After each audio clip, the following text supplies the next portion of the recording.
Hi guys, it's Henry from Investment for Expats. If you haven't checked us out before, it's www.investmentforexpats.com. We have over 500 blogs on how to optimize your wealth as an expat. Today I'm going to talk about property in the Southeast Asia region. The Southeast Asia region as a whole is quite prosperous. You've got areas like the Philippines that's got a young working age population, English speaking. Vietnam that's had growth of 5 to 7% and skipped recessions. So a lot of people would want to look at it as a place for property investment. So I'm going to go over my top three. These are my own choices, so they're not necessarily mean anything, but it's just my opinion on what I think the top three are, and also some of them to avoid.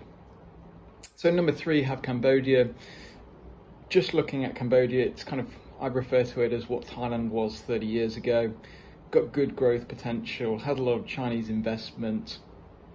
Is the upside. Where to look for property?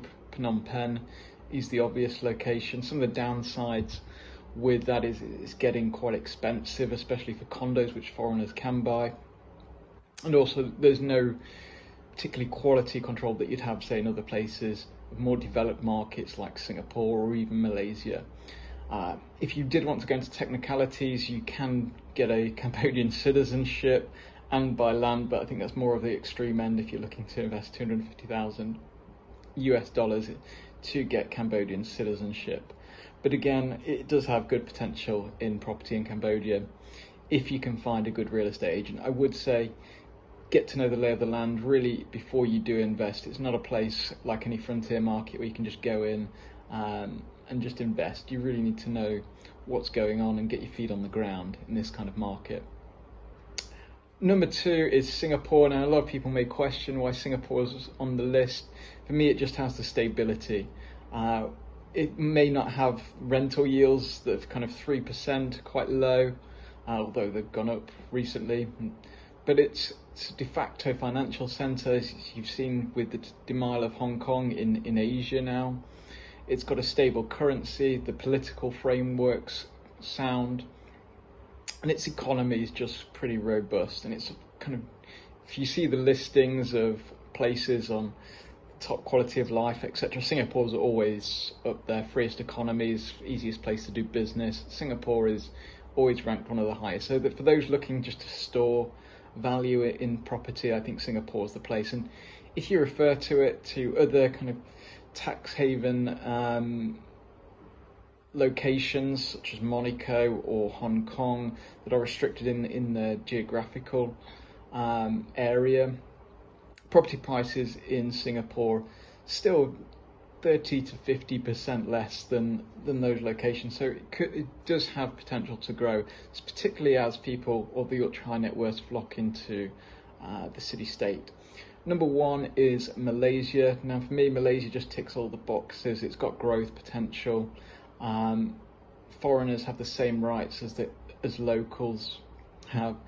Where to buy in places like KL, KLCC particularly, it's just got massive growth. And also if you look to it compared to similar cities, for example Bangkok, price per square metre is actually significantly less than in city centres in Bangkok compared to KL.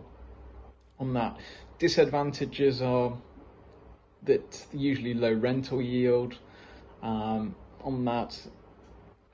properties in KL, and also some of the quality may not be kind of as high as what it is in Singapore, but it's usually pretty good in Malaysia.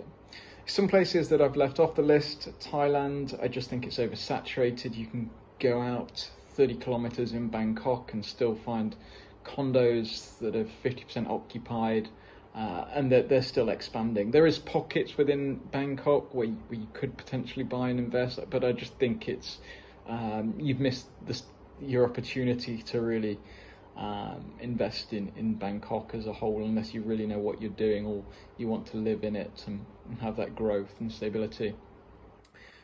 On the other end is Vietnam. Again, it's a country with great growth potential.